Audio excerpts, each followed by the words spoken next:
Producers of hazardous materials know how to handle them safely. That's their job, and they're good at it. They work under carefully controlled conditions with a healthy respect for the materials handled. They know how to deal with their often toxic, combustible, corrosive, or potentially explosive materials. They're trained for instant response to any emergency situation. In manufacturing and loading for transport, they follow rigid rules in order to avoid mishaps. Materials are identified according to government regulations. The law requires that placards be applied. The cargo is spelled out on shipping papers.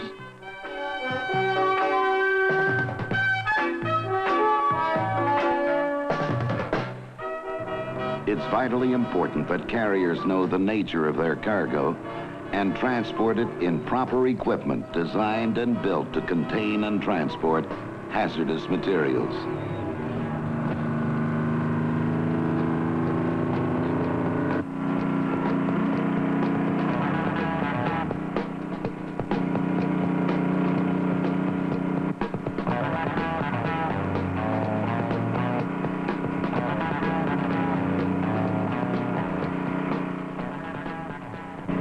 Just what are hazardous materials? Any substance which, in the event of an emergency, presents a danger of injury to persons, destruction of property, or a threat to the environment. Every day, thousands of tons of such materials are handled safely over the nation's highways and on America's railroads and on our waterways.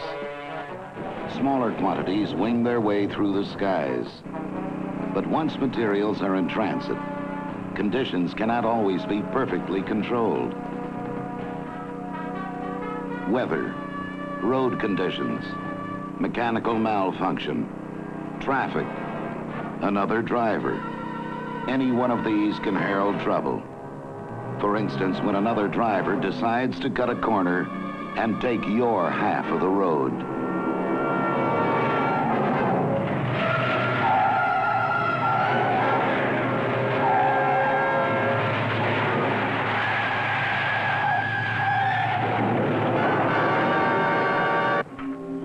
Accidents, unpredictable incidents, can and sometimes do happen, involving the unintentional release of hazardous substances.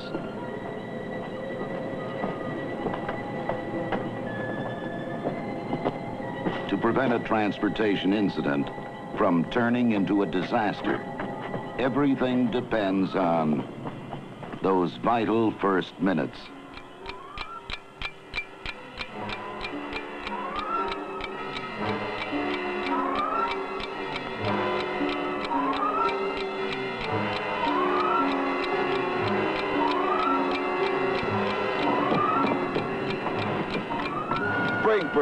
Break, 10-100, 10-100. Tank truck there between Elms Road and Fork Road.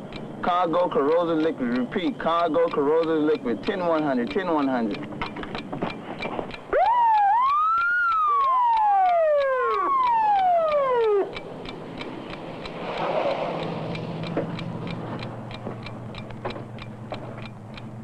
Is there anyone hurt? No, but I can show you some help. I'll get someone away. Right. Line 27 to headquarters. Be advised, we have a 1010 property damage involving an overturned tank truck with chemicals. Be on Route 4. I'll be between Fort Road and Adams Street. Request fire equipment and ambulance personnel.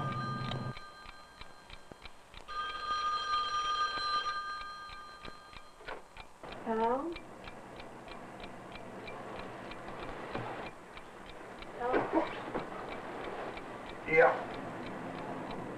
Yeah, what's the location? Okay, be right there.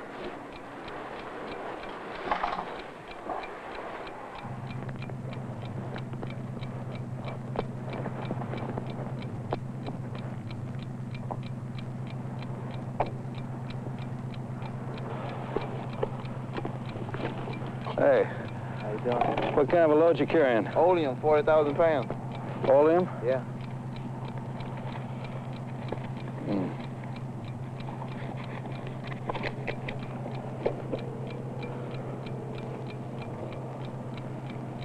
Yeah, I don't think we can handle this alone.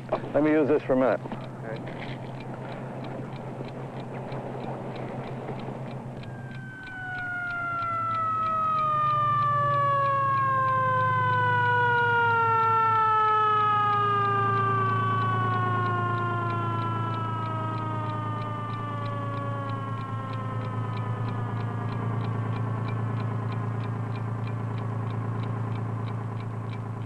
Bill, here's the shipping paper. Call the dispatcher, tell her what we've got on our hands here. She'll know what to do, but do it right now. Okay, Keith. Mike, call Frank Hawkins. Tell him we need a front-end loader right now, and we need a truckload of dirt as soon as he can get it. Right, okay? Well, fellas, I think we better set up a roadblock. Why don't we, down at this end, set it up at Adams Road, and down at this end at Fort Road, and whatever we do, let's not have any gawkers, okay? We might have a little problem here tonight. I really don't know this stuff all that well, but it could be bad. I think we better keep people upwind. Okay, I'll give you down here plenty of work. Yeah, we don't want any fumes to get to them, and I think that'd be the safe thing to do. Okay, doke. Yes, sir. Would everybody please get back in their vehicles? We have to keep this roadway clear. Sir, get in your vehicle. Is this your car? There's been an accident up here, so we have to keep the roadway clear. Miss, do you have a vehicle here? Would you please go and get in your vehicle? Ma'am, please, move on. We have to keep the roadway clear. How long will this take? No, I have no idea at all, ma'am, how long it'll take. Your best bet would be to go back about 2 miles and take a left. That'll be Route 7. That's the shortest way around. That's really the shortest way to go. That's the shortest route, sir. Engine 12 to dispatch. Be advised, we have a truckload of oleum on its side and leaking. Chief would like additional information on this. In any transportation emergency involving chemicals, accurate information about the materials is needed immediately. It can be obtained on a 24-hour basis from a Manufacturing Chemists Association service called Chemtrek by dialing this toll-free number, area code 800-424-9300. Do you have a chemical emergency? The caller provides as many details as possible. Name, The location and description of the accident, the name of the chemical cargo, type of transport, the shipper, environmental and weather conditions, and any other factors the Chemtrek communicator needs to know in recommending a correct course of action. The communicator then advises what to do and what not to do to bring the situation under control. Chemtrek will notify the shipper, who in turn will supply additional information. Single. what's the nature of the accident? Overturned, leaking, punctured. And may dispatch qualified personnel to the scene of the incident to aid the local emergency response team.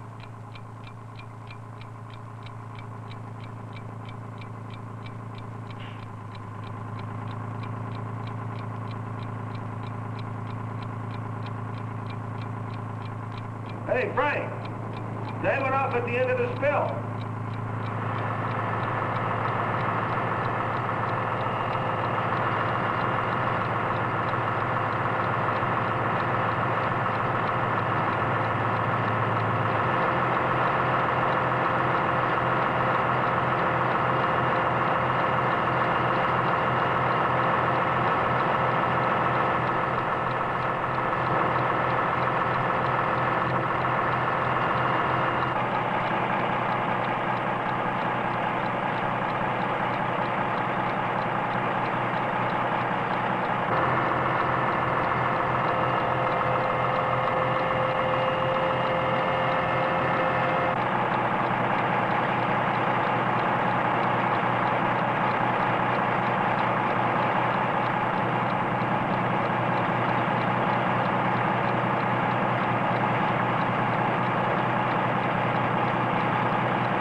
What you've seen is a transportation emergency being handled properly.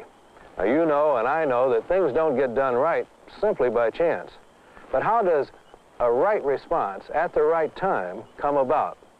How effective we handle an emergency depends on how well we've done our homework. In a word, planning.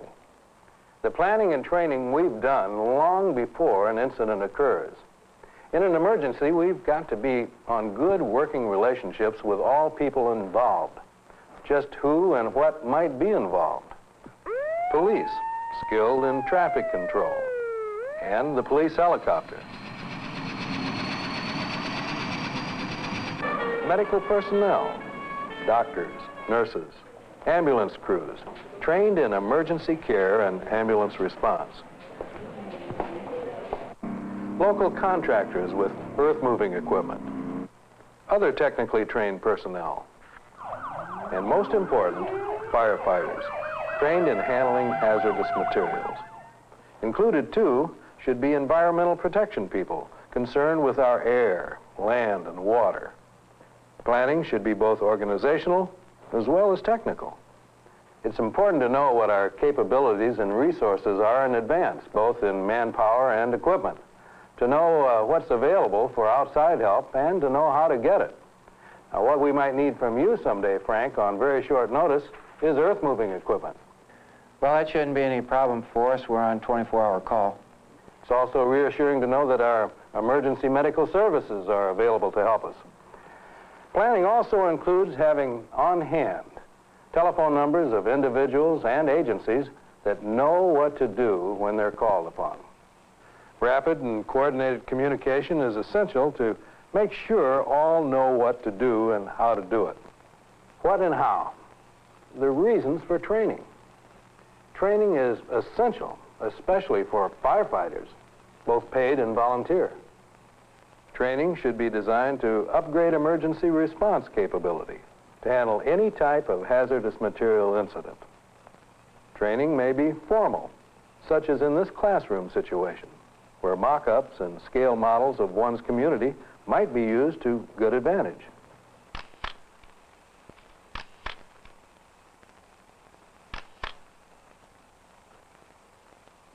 Or it might be quite informal, as in this fire station training session. But whatever, all training should cover the characteristics and behavior of hazardous materials under the various conditions in which they might be released. An emergency involving hazardous materials is no place for guesswork. Identifying hazardous substances from shipping papers is one thing. Knowing what they can do is something else. And since there are so many hazardous materials, it's really quite a challenge. There are two things which must be considered. First, the initial judgment in the emergency response. Find out what kind of hazardous material is involved. Second, take the action necessary to control the incident. The action taken in the first few minutes can mean the difference between disaster and a quick return to normal operations.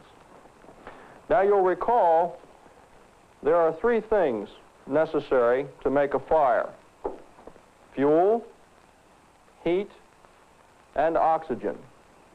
But in dealing with hazardous materials, fire or flammability is only one property. Reactivity, that is violent reaction when exposed to air, water, heat, or fire, and toxicity or effect on health are the other two. Each must be dealt with in its own way. Now let's consider the classifications of hazardous materials as found on shipping papers, any one of which may have more than one dangerous property. Explosives. Dynamite is a good example. Flammable liquids, that is, liquids that give off flammable vapors at 100 degrees Fahrenheit or less, like gasoline. Combustible liquids, liquids which give off flammable vapors between 100 and 200 degrees Fahrenheit. Kerosene is an example. Flammable compressed gas. Liquefied petroleum gas is typical. Non-flammable compressed gas. Nitrogen is one. Flammable solids. White phosphorus is one. Oxidizing materials. Materials which give off oxygen readily and stimulate combustion. Ammonium nitrate is typical. Poisonous gases, liquids, and solids, like phosgene, aniline oil, and sodium cyanide powder. Corrosive materials, like sulfuric acid or muriatic acid. These materials are corrosive to skin tissue and metals. Radioactive materials, radium is one. Etiological agents, microorganisms and viruses that cause disease. Irritating materials, tear gas is one. Remember now, the placard on the vehicle or the label on the container are only your first clue to the dangers that are involved. You must identify the material. Now let's consider again the three properties which may be involved in a hazardous material emergency: flammability, reactivity, or toxicity, or hazard to health. First, flammability. Acetone, an example of a flammable liquid. One way to deal with this is with alcohol-type foam. A second way is to apply water fog. Now let's consider the second property of hazardous materials, reactivity. A good example is the oxidizer sodium peroxide. It's extremely dangerous when in contact with combustible materials or when it becomes damp.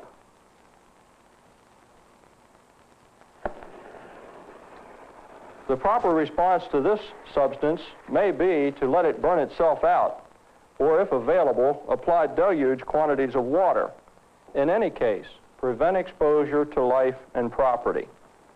Now let's consider the third property of hazardous materials, toxicity or effects on health. This liquid substance is oleum. Its fumes are extremely irritating and also very corrosive. The liquid itself is very corrosive to body tissues. Consequently, emergency response teams need double protection. The liquid itself is extremely corrosive to bodily tissues.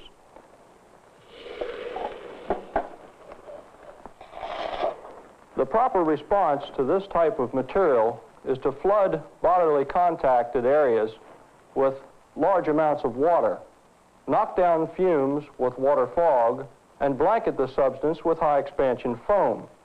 In any case where large spills are involved, it's important to evacuate the downwind areas of any large spill or leak. Good, sound training. Instructions to be complete must cover all of the classifications of hazardous materials and the correct response to them in the event of an incident involving hazardous materials. Now, it's true this was but a single incident, and no two incidents can be handled exactly alike, step by step, item for item. But this was a job well done, because effective emergency response measures were taken quickly. The incident was handled without any tragic consequences. No one was hurt, just an incident. Not too pleasant while it lasted, but over now and safely handled.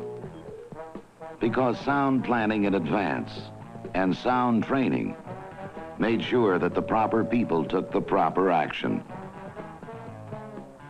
With a command post set up to coordinate the activities of all concerned, communication channels were kept open. Proper agencies contacted swiftly. People swung into action, doing those things they had been trained to do, and doing them well. Knowing that in the event it ever becomes necessary, they will be ready. Knowing that the difference between life and death might well depend on what happens during those vital first minutes.